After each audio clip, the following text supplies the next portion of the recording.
பிறகு இஞ்சி எடுத்திருக்கேன், இதை தண்ணி விட்டு அரைக்கணும். 3 பச்சை மிளகாய், இஞ்சி, இந்த கொத்தமல்லி விட்டு 1/4 டம்ளர் தண்ணி விட்டு கெட்டி அரைச்சோம். அடுப்பில் பாண்டி வச்சுருக்கேன், அதில் எண்ணெயும் நெய்யுமாக கலந்து விட்டுருக்கேன். இப்போ ஜீரகம், மசாலா சாமான்கள் எல்லாம் போடுறேன். பட்டை, லவங்கம், இலை, ஏலக்காய். மசாலா வெடிச்சிருச்சு. இப்போ முந்திரி பருப்பு போடணும். இங்கே வேர்க்கடலை கூட போடலாம். ஒரு வெங்காயம் கட் பண்ணினது, ஒரு சின்ன தக்காளி கட் பண்ணது போடலாம். தக்காளிக்கு பதிலாக நீங்கள் கடைசியாக எலுமிச்சை பழம் போடணும். இது வதக்கணும்னா அரைச்ச கொத்தமல்லி விழுதை போடணும்.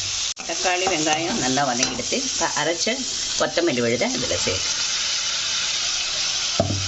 கொஞ்சம் மஞ்சள், தேவையான அளவு உப்பு,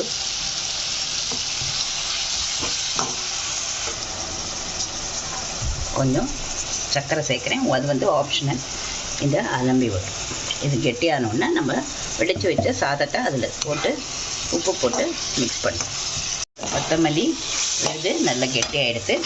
இப்போ வெடித்த சாதத்தை நான் இன்றைக்கி பாஸ்மதி ரைஸ் எடுத்திருக்கேன், 1க்கு 2 வச்சு அதை உதிரியாக எடுத்து வச்சுருக்கேன். இப்போ இதை மிக்ஸ் பண்ணுவேன். இப்போ கொத்தமல்லி சாதம் ரெடி ஆகிடுத்து. நான் இன்றைக்கி தக்காளி வெங்காய தயிர் பச்சடியோட சர்வ் பண்ண போகிறேன். சுவையான ஆரோக்கியமான கொத்தமல்லி சாதம் ரெடி ஆகிடுத்து. நான் இன்றைக்கி இதோட தயிர் பச்சடி ஊறுகாயோடு சாப்பிட்றேன். தேங்க்யூ ஃபார் வாட்சிங்.